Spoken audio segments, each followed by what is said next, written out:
এই যে কোন ভাই আমাকে ইস্তেকবাল করতেছে বদরে ক্যাম্প থেকে আসছে। এই যে আমাদের সব হাজি সাহেবগণ, এটা হচ্ছে জাবালে মালাইকা।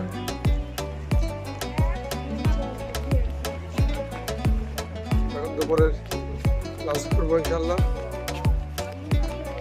বদরের জাবালে মালাইকা প্রান্তে।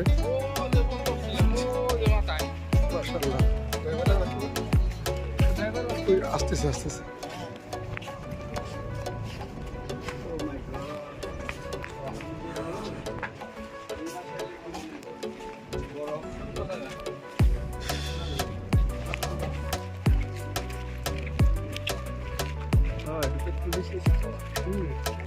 এই যে জাবালে মালাইকা, এখান থেকে জাবালে মালাইকার দোলনা থেকে ছবি